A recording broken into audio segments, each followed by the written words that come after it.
Le saviez-vous que la philosophie japonaise de l'ordre vous ment? Oui, vous avez bien entendu. Cette idée de simplicité, de propreté que nous admirons tant et qui a inondé votre feed Instagram, tout cela, il y a une partie cruciale qui vous a échappé. Et je vous le dis en face, sans détour, parce que ce que je vais vous dévoiler va complètement changer votre perception de ce que signifie avoir un foyer en ordre et au passage une vie. Voyez-vous, le problème n'est pas la philosophie japonaise en elle-même. C'est un joyau millénaire, un héritage culturel d'une valeur inestimable. Le mensonge ne réside pas dans ses principes, mais dans la façon dont nous, ici en Occident, avons décidé de les interpréter, de les mutiler, et parfois même de les vulgariser. Nous avons pris des concepts profonds, presque spirituels, et nous les avons transformés en liste de tâches, en défi de «débarrassez-vous de 10 choses par jour», en la tyrannie de la table vide.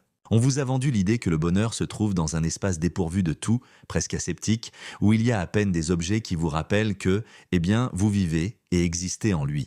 Pensez-y un moment. Combien de fois avez-vous essayé d'appliquer ces méthodes d'organisation si à la mode? Combien de fois avez-vous passé des week-ends entiers à jeter des choses, à en donner d'autres et à ressentir une sorte de libération momentanée qui cependant s'évapore au bout de quelques semaines? Et combien de fois, après tout cet effort, vous êtes-vous senti un peu vide, un peu seul dans votre propre foyer, parce que c'est précisément ce qu'on vous a vendu.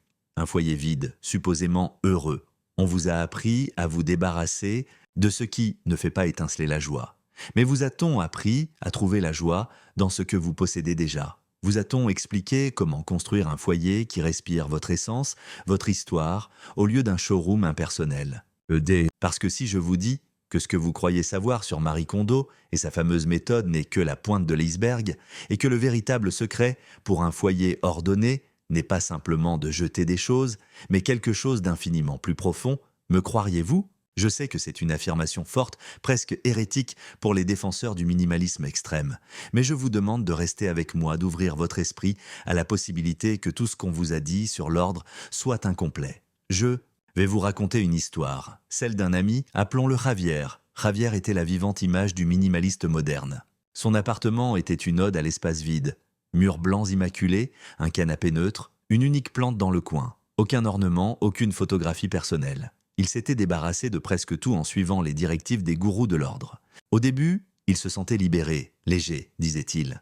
Mais avec le temps, cette légèreté s'est transformée en une étrange sensation de malaise. Sa maison, son sanctuaire, ressemblaient plutôt à une chambre d'hôtel de passage. Quand vous lui rendiez visite, vous ne trouviez pas un seul livre qui révélait ses passions, ni un objet qui racontait une histoire. C'était un espace sans âme, une bulle de perfection qui cependant ne lui générait aucune joie réelle. C'était l'ordre pour l'ordre, la simplicité pour la simplicité, sans un but supérieur, et c'est là que réside le véritable mensonge.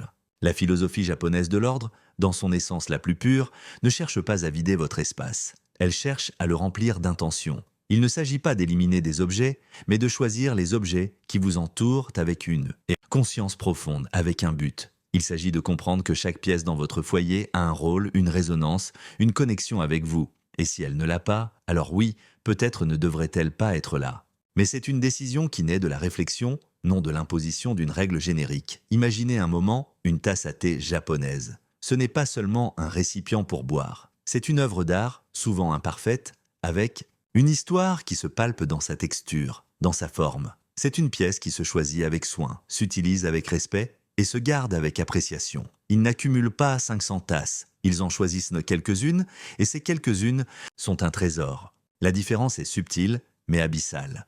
Nous accumulons, et ensuite, nous nous sentons obligés de jeter. Eux choisissent avec sagesse et gratitude, et c'est pourquoi le besoin de jeter, de se débarrasser, surgit rarement. Pensez au jardin. Zen. Ce sont des espaces d'ordre sublime, mais ils ne sont pas vides. Ils sont remplis de rochers avec du sens, de sable ratissé avec des motifs qui invitent à la méditation. Chaque élément a une raison d'être, un emplacement intentionnel. Il n'y a rien d'extra en eux, mais il ne manque rien non plus. Et cela, mon ami, c'est la clé. Le mensonge n'est pas l'ordre japonais, mais l'idée que cet ordre s'obtient par la négation, la privation et l'élimination sans conscience. Ce qu'on vous a vendu est une sorte de régime extrême pour votre foyer, où vous vous débarrassez de calories sans penser à la nutrition. Et tout comme un régime extrême peut vous laisser émacié et sans énergie, un foyer ordonné, sous ses prémices, peut vous laisser avec un espace sans vie, sans personnalité. Et pire, sans la paix authentique que vous cherchiez. La question que je veux que vous vous posiez maintenant même et qui vous accompagne tout au long de ce voyage est: cherchez-vous vraiment un foyer vide ou cherchez-vous un foyer qui vous nourrit, qui vous inspire, qui vous reflète et vous donne la paix? Parce que la réponse à cette question est celle qui vous guidera vers le véritable sens de l'ordre japonais. Un sens qui va bien au-delà d'empiler des t-shirts ou de jeter de vieux livres. Et je vous promets qu'à la fin de ce parcours, vous comprendrez pourquoi ce mensonge qu'on vous a raconté est le premier pas pour découvrir la vérité qui transformera non seulement votre maison, mais votre façon de vivre. Ce mensonge dont je vous parlais, celui selon lequel l'ordre japonais cherche simplement à vider votre maison, se dissout au moment où vous comprenez que ce quelque chose de plus profond n'est pas l'absence de choses, mais la présence d'intention et de but dans chaque objet que vous décidez d'avoir près de vous. Il ne s'agit pas d'éliminer ce qui vous dérange, mais de soigner et de choisir ce qui vous élève. C'est une différence subtile, oui, mais son impact sur votre vie est gigantesque, croyez-moi. Maintenant, préparez-vous à une déclaration qui, je sais, va vous choquer. Avoir un foyer vide ne signifie pas avoir une vie pleine. En fait, cela vous appauvrit. Oui, comme vous l'entendez. On vous a vendu l'idée que moins c'est plus, et dans de nombreux aspects de la vie, c'est vrai. Mais quand il s'agit de votre foyer, votre sanctuaire, l'endroit où vous rechargez vos énergies et où se tisse votre histoire, l'obsession pour l'espace vide peut devenir un piège. Un piège qui vous vole la chaleur, l'identité et, enfin, de compte une partie de votre propre abondance. Peut-être vous demandez-vous comment quelque chose d'aussi propre et minimaliste peut vous appauvrir. Laissez-moi vous expliquer. La recherche de la perfection esthétique, le besoin que votre maison ressemble à une sortie d'un magazine de design nordique ou japonais puriste, nous mène souvent à sacrifier quelque chose de fondamental. La fonctionnalité, le confort et surtout votre expression personnelle. Pensez à une maison où chaque surface est impeccable, où les étagères sont vides et les murs nus. À première vue, cela peut paraître ordonné, même zen. Mais où sont les livres qui vous passionnent, ceux que vous relisez encore et encore et qui vous font sentir connecté au monde? Où est cette couverture héritée de votre grand-mère qui, bien qu'elle ne soit peut-être pas minimaliste, vous enveloppe de souvenirs et vous réchauffe lors des nuits froides? Où sont les photographies de vos êtres chers, ces visages qui vous rappellent ce qui vous êtes et d'où vous venez? L'obsession pour le minimalisme extrême, tel qu'on nous l'a vendu, a créé une sorte d'autocensure esthétique. Nous nous sommes convaincus que si un objet n'est pas nécessaire, au sens le plus strict, ou s'il ne s'intègre pas dans la palette de couleurs neutres, alors il ne doit pas avoir de place dans notre foyer. Nous avons commencé à voir nos objets non comme des extensions de nous-mêmes, mais comme de potentiels ennemis de l'ordre. C'est comme si on vous disait que pour être heureux, vous devez vous arracher une partie de vous-même. Ne trouvez-vous pas cette idée brutale, presque violente, pour quelque chose qui devrait être un refuge? Je vais vous le dire avec un exemple qui résonnera peut-être avec vous. Imaginez quelqu'un qui aime cuisiner. Sa cuisine est son temple, son laboratoire d'alchimie personnelle. Si cette personne adhère aveuglément à l'idée que sa cuisine doit être vide pour être ordonnée, que se passe-t-il? Elle commence à se débarrasser d'ustensiles spécialisés, de livres de recettes avec des annotations personnelles, de ces petits gadgets qui, bien qu'ils ne soient là pas utilisés quotidiennement, lui permettent d'explorer sa passion. Sa cuisine devient fonctionnelle, oui, mais perd son âme. Cuisiner devient une tâche, non une joie. L'espace est ordonné, mais la créativité et l'expression sont parties par la porte de derrière. C'est un mythe dangereux, parce qu'il vous fait croire que l'abondance se mesure en mètres carrés vides, quand en réalité, la véritable abondance se trouve dans la richesse des connexions, des expériences et des objets qui vous nourrissent et vous font sentir vivant. Croyez-vous vraiment qu'une maison sans histoire, sans la trace de vos hobbies, de vos voyages, de vos amours, puisse être un lieu où vous épanouir? Le minimalisme, dans son origine japonaise, n'est pas un renoncement à la vie matérielle. C'est une célébration de la qualité sur la quantité, de l'intention sur l'impulsion. C'est un acte de discernement, non de privation. On ne vous dit pas de jeter votre collection de disques si chacun d'eux vous transporte à un moment spécial ou vous inspire. Ce qu'on vous dit, c'est que si vous avez 500 disques que vous n'écoutez même pas, ni ne vous émeuvent, alors peut-être est-il temps de vous en libérer pour faire de la place à ceux qui le font ou à de nouvelles expériences. C'est une différence fondamentale. Nous nous sommes obsédés par le nettoyage numérique de nos réseaux sociaux, par l'image parfaite d'un foyer immaculé, et nous avons oublié que la vraie vie est désordonnée, qu'elle a des textures, qu'elle a des couches.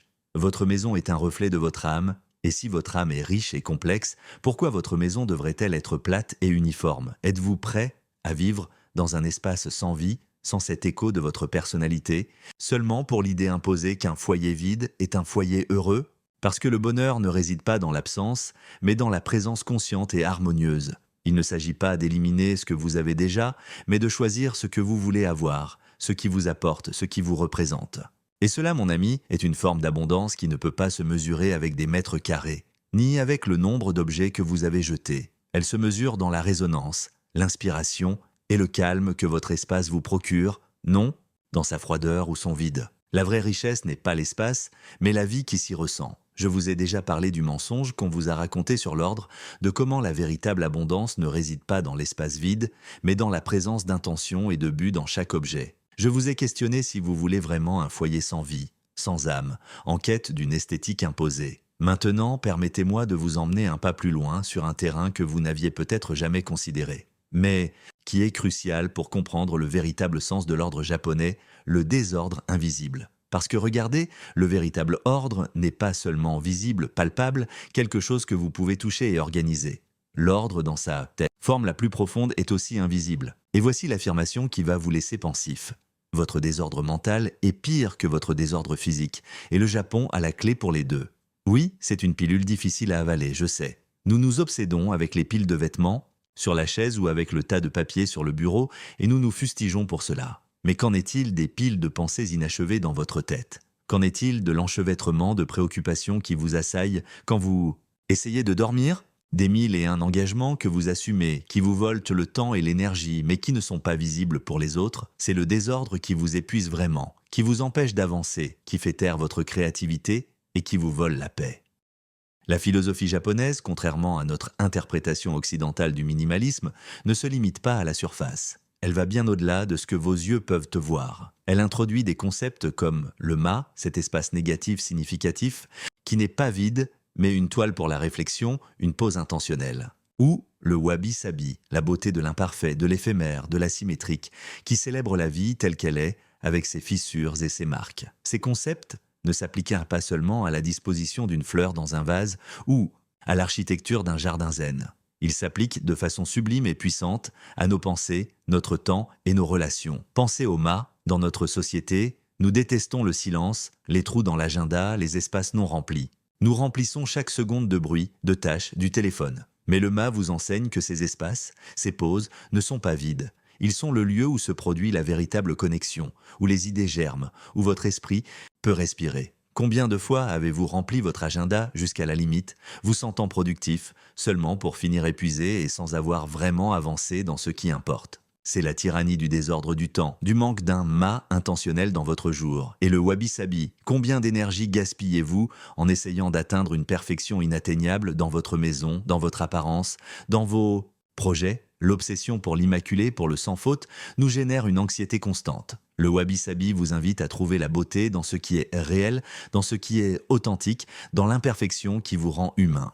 Vous êtes-vous déjà permis de vous détendre et de profiter d'un moment sans vous préoccuper du petit désordre qui pourrait y avoir autour ou de cette tâche qui ne part pas du tapis? Si la réponse est non, vous expérimentez un désordre mental causé par l'inflexibilité et la recherche d'une perfection qui n'existe pas. Maintenant, je vous lance la question que je veux qui résonne dans votre tête. Avez-vous déjà pensé que votre incapacité à vous concentrer au travail, cette sensation d'être constamment submergé, cette difficulté à prendre des décisions, est un symptôme d'un désordre beaucoup plus profond que celui de votre bureau, parce que c'est ainsi? Ce désordre invisible, celui de votre esprit et de votre esprit, est le véritable obstacle à une vie pleine et ordonnée. Et encore une fois, la sagesse japonaise a les réponses. La question que je vous ai lancée dans le chapitre précédent, celle qui vous invitait à réfléchir si votre incapacité à vous concentrer était un symptôme d'un désordre plus profond, a une réponse catégorique et, peut-être, inconfortable.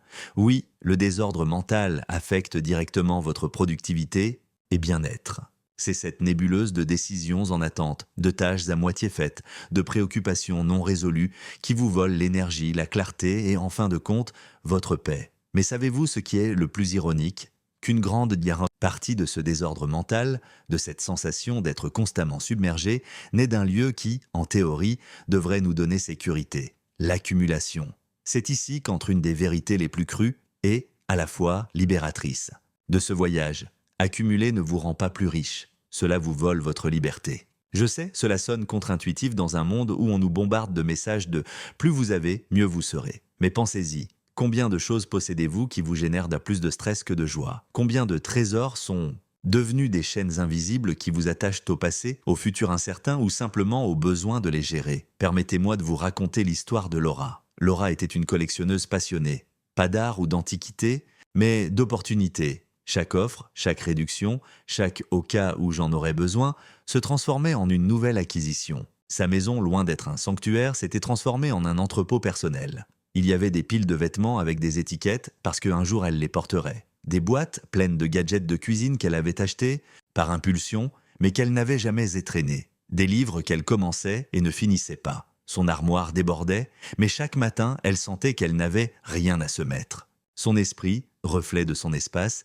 était également encombré. 1000 projets non initiés, promesses à elle-même qu'elle ne tenait jamais. Une boucle constante de « je devrais faire ceci » et « il faudrait que je m'occupe de cela ». Le problème n'était pas le manque d'espace physique, mais la tragédie du choix. Quand vous avez trop de tout, la simple décision de quoi vous mettre, quoi lire, quoi préparer pour dîner devient un labyrinthe épuisant. L'énergie que vous pourriez consacrer à créer, à connecter, à vivre, se dissipe dans la gestion de vos possessions. Et cela ne se limite pas aux objets. Cela arrive avec les engagements sociaux que vous ne voulez pas avoir mais que vous devriez accepter. Avec les abonnements numériques que vous n'utilisez pas mais qu'ils vous embêtent d'annuler, avec les idées qui tournent dans votre tête mais qui n'atterrissent jamais. L'accumulation excessive, tant d'objets que d'engagements et de préoccupations, nous attache, nous étouffe et limite drastiquement notre capacité de décision. Elle nous paralyse. La philosophie japonaise, cependant, nous offre un chemin vers une profonde libération à travers le détachement. Il ne s'agit pas de se dépouiller de tout pour se dépouiller, mais de cultiver la gratitude et l'adieu conscient aux objets. C'est une danse subtile qui s'incarne dans le concept de Dan Shari. Ce n'est pas une simple technique de nettoyage, mais une philosophie de vie qui vous invite à réviser votre relation avec vos biens, vos pensées et vos actions. Dan signifie refuser, couper ce dont vous n'avez pas besoin. Sha, c'est jeter, se débarrasser du superflu. Et Ri, c'est le détachement, la libération de l'attachement aux choses. La philosophie japonaise, contrairement à notre interprétation occidentale du minimalisme, ne se limite pas à la surface. Elle va bien au-delà de ce que vos yeux peuvent voir. Elle introduit des concepts comme le ma, cet espace négatif significatif, qui n'est pas vide, mais une toile pour la réflexion, une pause intentionnelle. Ou le wabi-sabi, la beauté de l'imparfait, de l'éphémère, de la symétrique, qui célèbre la vie telle qu'elle est, avec ses fissures et ses marques. Ces concepts ne s'appliquent pas seulement à la disposition d'une fleur dans un vase ou à l'architecture d'un jardin zen. Ils s'appliquent de façon sublime et puissante à nos pensées, notre temps et nos relations. Pensez au ma. Dans notre société, nous détestons le silence, les trous dans l'agenda, les espaces non remplis. Nous remplissons chaque seconde de bruit, de tâches, du téléphone. Mais le ma vous enseigne que ces espaces, ces pauses, ne sont pas vides. Ils sont le lieu où se produit la véritable connexion, où les idées germent, où votre esprit peut respirer. Combien de fois avez-vous rempli votre agenda jusqu'à la limite,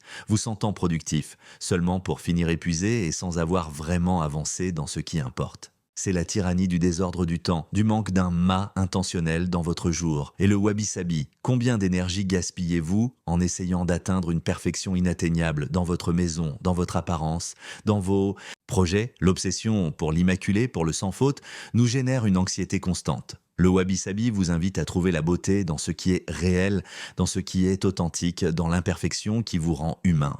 Vous êtes-vous déjà permis de vous détendre et de profiter d'un moment sans vous préoccuper du petit désordre qui pourrait y avoir autour ou de cette tâche qui ne part pas du tapis? Si la réponse est non, vous expérimentez un désordre mental causé par l'inflexibilité et la recherche d'une perfection qui n'existe pas. Maintenant, je vous lance la question que je veux qui résonne dans votre tête. Avez-vous déjà pensé que votre incapacité à vous concentrer au travail, cette sensation d'être constamment submergé, cette difficulté à prendre des décisions, est un symptôme d'un désordre beaucoup plus profond que celui de votre bureau? Parce que c'est ainsi. Ce désordre invisible, celui de votre esprit et de votre esprit, est le véritable obstacle à une vie pleine et ordonnée. Et encore une fois, la sagesse japonaise a les réponses. La question que je vous ai lancée dans le chapitre précédent, celle qui vous invitait à réfléchir si votre incapacité à vous concentrer était un symptôme d'un désordre plus profond, a une réponse catégorique et peut-être inconfortable. Oui, le désordre mental affecte directement votre productivité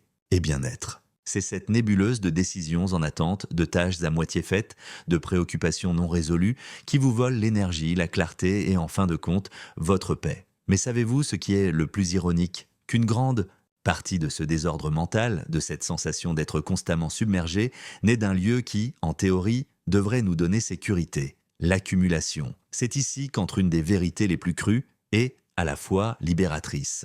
De ce voyage, accumuler ne vous rend pas plus riche. Cela vous vole votre liberté. Je sais, cela sonne contre-intuitif dans un monde où on nous bombarde de messages de « plus vous avez, mieux vous serez ». Mais pensez-y. Combien de choses possédez-vous qui vous génèrent plus de stress que de joie? Combien de trésors sont devenus des chaînes invisibles qui vous attachent au passé, au futur incertain ou simplement au besoin de les gérer? Permettez-moi de vous raconter l'histoire de Laura. Laura était une collectionneuse passionnée. Pas d'art ou d'antiquité, mais d'opportunités. Chaque offre, chaque réduction, chaque au cas où j'en aurais besoin, se transformait en une nouvelle acquisition. Sa maison, loin d'être un sanctuaire, s'était transformée en un entrepôt personnel. Il y avait des piles de vêtements avec des étiquettes parce qu'un jour elle les porterait. Des boîtes pleines de gadgets de cuisine qu'elle avait achetés par impulsion mais qu'elle n'avait jamais étrennées. Des livres qu'elle commençait et ne finissait pas. Son armoire débordait, mais chaque matin elle sentait qu'elle n'avait rien à se mettre. Son esprit, reflet de son espace,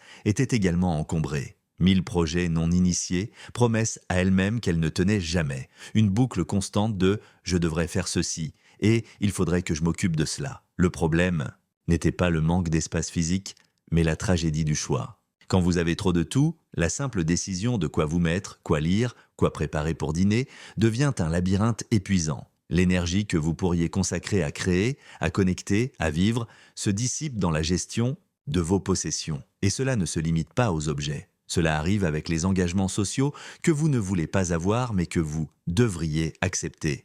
Avec les abonnements numériques que vous n'utilisez pas mais qu'ils vous embêtent, d'annuler avec les idées qui tournent dans votre tête mais qui n'atterrissent de jamais. L'accumulation excessive, tant d'objets que d'engagements et de préoccupations, nous attache, nous étouffe et limite drastiquement notre capacité de décision. Elle nous paralyse. La philosophie japonaise, cependant, nous offre un chemin vers une profonde libération à travers le détachement. Il ne s'agit pas de se dépouiller de tout pour se dépouiller, mais de cultiver la gratitude et l'adieu conscient aux objets. C'est une danse subtile qui s'incarne dans le concept de Dan-shari.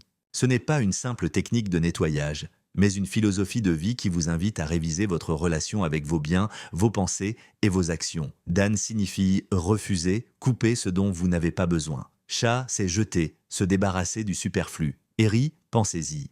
Combien d'objets gardez-vous par culpabilité, par peur d'en avoir besoin un jour, ce jour qui arrive rarement, ou par un sentimentalisme mal compris? Ce vase que quelqu'un vous a offert il y a 10 ans et qui ne vous a jamais plu, mais vous le gardez parce que vous ne pouvez pas le jeter. Ces pantalons qui vous vont mal, mais vous les gardez au cas où vous maigrissez. Chacun de ces objets est une petite encre, une minuscule chaîne qui vous unit à un passé que vous ne voulez pas ou à un futur incertain. Et chaque fois que vous les voyez, ils vous rappellent une petite tâche, un petit « je devrais », un petit échec, ajoutant une couche de plus de désordre invisible à votre esprit. La pratique du Dan-shari est radicalement différente de celle de simplement jeter. Elle ne vous dit pas « débarrassez-vous de ceci ». Elle vous invite à tenir l'objet, à reconnaître son existence, à le remercier pour le but qu'il a accompli ou qu'il n'a pas accompli, et ensuite, avec pleine conscience et respect, à le laisser partir. C'est un acte de libération mutuelle.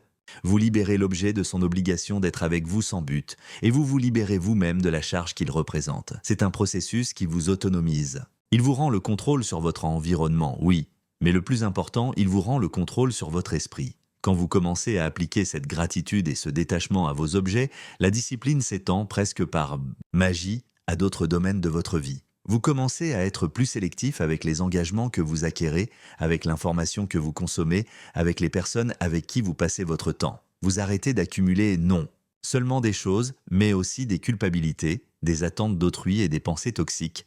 Un exemple plus intime. Je me souviens d'une femme qui luttait pour terminer son roman. Elle avait des centaines de livres sur l'écriture, des guides d'auto-assistance, des cours en ligne à moitié faits. Son bureau était un chaos de papier et de notes. Elle se sentait paralysée, incapable d'écrire une seule phrase. Quand je lui ai proposé le Dan-shari, au début, elle s'est montrée sceptique. « Je ne peux pas jeter mes livres, ils font partie de mon rêve », disait-elle. Mais je l'ai encouragée à les regarder avec la lentille de l'intention. Lesquels de ces livres l'inspirèrent vraiment maintenant? Lesquels l'aidaient à avancer et lesquels ne lui généraient que plus d'informations et moins d'action? Elle à commencer par ses papiers, puis par les cours en ligne qu'elle avait achetés et n'utilisait pas. Quand elle est arrivée aux livres, elle les a regardés d'une manière nouvelle. Elle a reconnu l'information qu'il lui avait si donnée, les a remerciés et s'est rendu compte que beaucoup d'entre eux avaient déjà accompli leur but ou en réalité ne l'avaient jamais eu. Elle a libéré de l'espace sur son étagère et miraculeusement, son esprit s'est aussi éclairci. Elle a arrêté de se sentir submergée par la quantité de connaissances qu'elle devait absorber et a pu, enfin, s'asseoir pour écrire. La tragédie du choix se dissipe quand vous réduisez vos options à l'essentiel, à ce qui résonne vraiment avec vous. La liberté du détachement n'est pas pauvreté, c'est la richesse de la clarté, de l'agilité mentale, de la capacité de vous mouvoir dans la vie sans le poids du superflu. Quand vous vous libérez de ce dont vous n'avez pas besoin, vous laissez assez de place à ce qui importe vraiment, aux nouvelles expériences, à la créativité, au calme. Et cela m'amène à la question cruciale que je veux que vous vous posiez maintenant, une question qui vous poursuivra jusqu'à ce que vous trouviez votre propre réponse.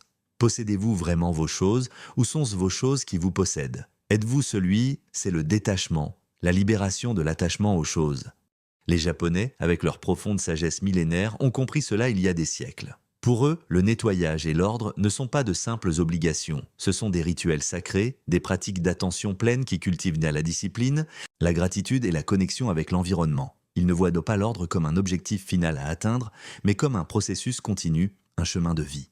C'est un rappel quotidien que nous faisons partie d'un système et que notre contribution à ce système est de le maintenir en harmonie. Laissez-moi vous parler de l'Osoji. Ce n'est pas seulement un grand nettoyage de fin d'année comme celui que nous pourrions faire nous. C'est un rituel profond, presque spirituel, où chaque personne d'une communauté ou d'une entreprise, depuis le directeur jusqu'à l'employé le plus jeune, participe au nettoyage à fond de son environnement. Personne n'est exempté. C'est un acte de purification, de renouvellement, de remerciement pour l'espace qui les sert. Il n'y a pas de plainte, il n'y a pas de soupir. Il y a un but commun et une profonde sensation de connexion. Vous imaginez-vous, votre patron ou le PDG de votre entreprise récurrent les toilettes avec vous. Au Japon, dans de nombreuses sphères, c'est quelque chose de commun, un acte qui renforce l'humilité et le respect pour l'espace partagé et pas seulement dans les espaces de travail. Pensez aux écoles japonaises. Les étudiants, dès leur plus jeune âge, sont chargés de nettoyer leurs salles de classe, leurs couloirs, même les toilettes. Il n'y a pas de personnel de nettoyage pour ces tâches quotidiennes. C'est leur responsabilité. Cela leur inculque dès un âge précoce non seulement la valeur de l'ordre, mais aussi la gratitude pour leur environnement et la responsabilité de le maintenir. Ils apprennent que le lieu où ils apprennent, où ils cohabitent, est un espace qui leur appartient et qu'ils doivent soigner avec respect. C'est une éducation non seulement académique, mais civique et spirituelle. Croyez-vous qu'un enfant qui nettoie sa propre salle de classe la salira avec la même légèreté que celui à qui on nettoie toujours tout? La réponse est évidente, c'est ici qu'entre la polémique. Si nous considérons l'ordre comme une simple tâche, un embêtement, comment pouvons-nous espérer qu'il se maintienne? C'est comme essayer de maintenir une relation sans lui consacrer de temps, sans présence, sans attention. Elle se flétrira. Mais si nous le voyons comme un rituel, comme un acte de méditation active, la perspective change radicalement. Et si je vous disais que le simple acte de plier votre linge pourrait être la clé pour trouver la paix intérieure que vous cherchez tant? Oui, cette tâche si mundane, si répétitive. Pour nous, c'est embêtant. Pour un Japonais qui pratique le KonMari de forme genuine, et non la version occidentalisée, plier le linge n'est pas seulement faire qu'il tienne dans un tiroir. C'est un acte de gratitude envers le vêtement pour vous avoir servi. C'est un moment de concentration, d'attention pleine au toucher du tissu, au mouvement de vos mains. C'est un moment pour respirer, pour être présent, pour faire taire le bruit mental. En pliant chaque vêtement avec conscience, vous n'ordonnez pas seulement un objet physique, vous ordonnez votre esprit. Vous enseignez à votre cerveau à se concentrer sur une seule chose à la fois, à apprécier les petits détails, à trouver la beauté dans le simple.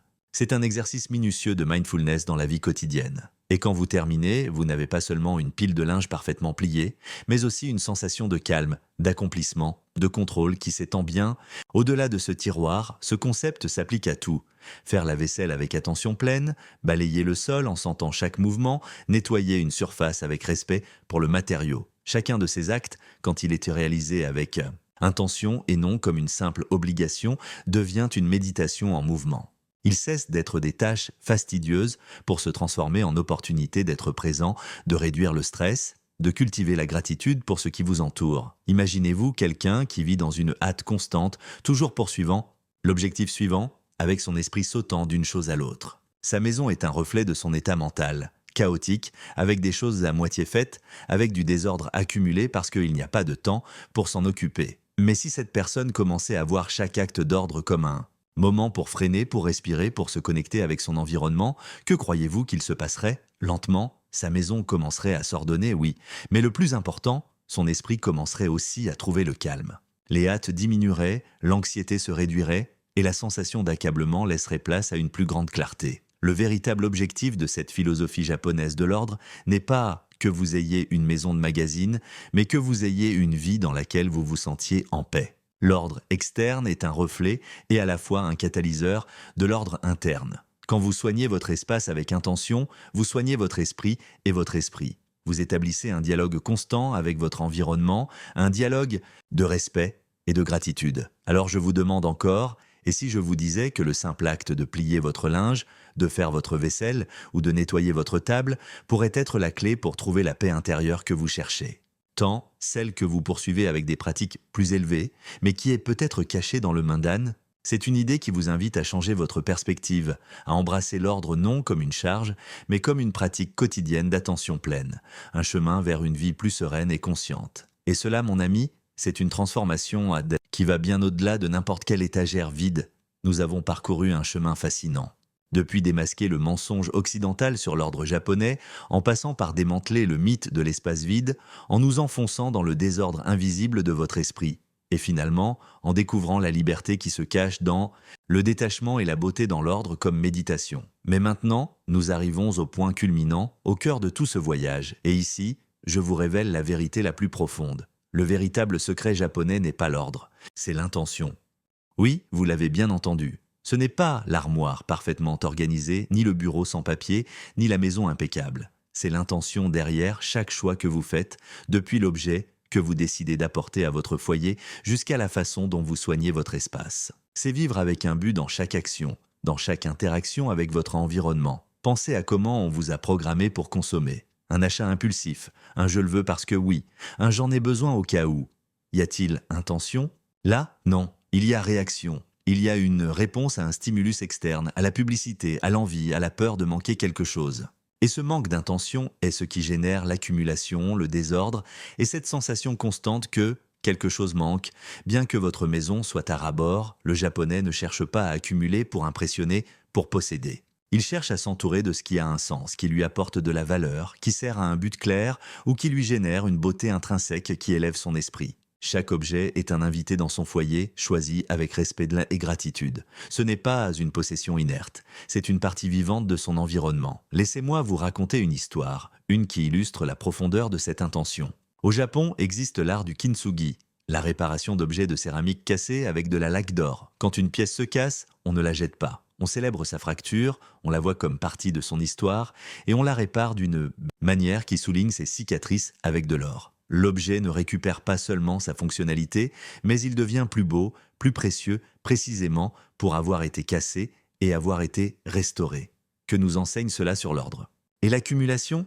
Cela nous enseigne que l'imperfection fait partie de la vie, que les histoires sont importantes et que la vraie richesse n'est pas dans la quantité de choses nouvelles que vous possédez, mais dans la capacité de voir la valeur, l'histoire et la beauté dans ce que vous avez déjà, même dans ce qui semble cassé ou usé. On nous a enseigné à écarter l'imparfait, à chercher la nouveauté constante, mais le kintsugi vous murmure que la vraie beauté réside dans l'histoire, dans la résilience, dans la capacité de réparer et d'honorer. Si nous appliquons ce principe à votre propre vie, à vos propres objets, vous vous rendrez compte que l'accumulation dont nous parlons n'est pas seulement de choses. C'est de regrets passés, de peurs futures, de rancunes, d'opportunités perdues. Chacun de ces objets émotionnels est une charge invisible qui vous empêche d'avancer. Et le secret japonais de l'intention vous invite à réparer ces fractures dans votre esprit, à honorer vos expériences, à apprendre d'elles, et ensuite, avec gratitude, à laisser partir ce qui ne vous sert plus, non pour vous vider, mais pour faire place à une version plus forte et authentique de vous. L'intention devient votre boussole. Avant d'acheter quelque chose, demandez-vous « Quelle était mon intention en apportant ceci à ma vie ?» Cela m'apporte-t-il joie, fonctionnalité, beauté, ou est-ce seulement une impulsion, une distraction? Avant de vous engager dans quelque chose, demandez-vous « Mon intention est-elle genuinaire ou est-ce par obligation, par peur de dire non ?» Avant de vous accrocher à une idée ou un ressentiment, demandez-vous « Quelle est l'intention de maintenir ceci dans mon esprit ?»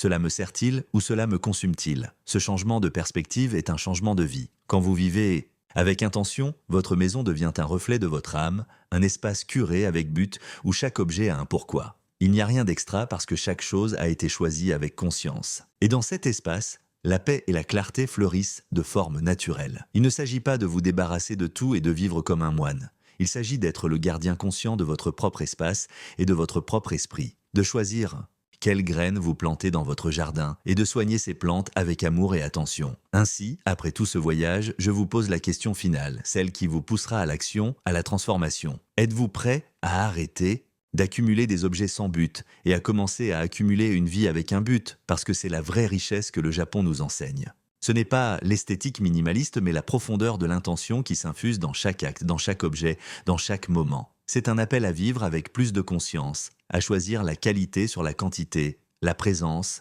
sur la distraction et la liberté sur la charge. Je vous invite à ce que, à partir d'aujourd'hui, vous observiez votre environnement avec des yeux nouveaux. Regardez vos objets, vos engagements, vos pensées, sentez leur poids, leur énergie et demandez-vous, y a-t-il intention derrière ceci? Si la réponse est oui, honorez sa présence. Si la réponse est non, remerciez son existence et, avec gratitude, laissez-le partir. Non par obligation, mais par libération. Partagez dans les commentaires votre plus grand apprentissage de cette vidéo ou cet objet dont vous vous êtes rendu compte qu'il vous possédait plus que vous ne le possédiez. Votre expérience peut inspirer d'autres à commencer leur propre chemin vers une vie plus intentionnelle. Et si ce message a résonné avec vous, abonnez-vous pour ne pas manquer plus de réflexions qui vous aideront à construire une vie et un foyer plein de buts. Le véritable ordre, celui qui transforme, vous attend.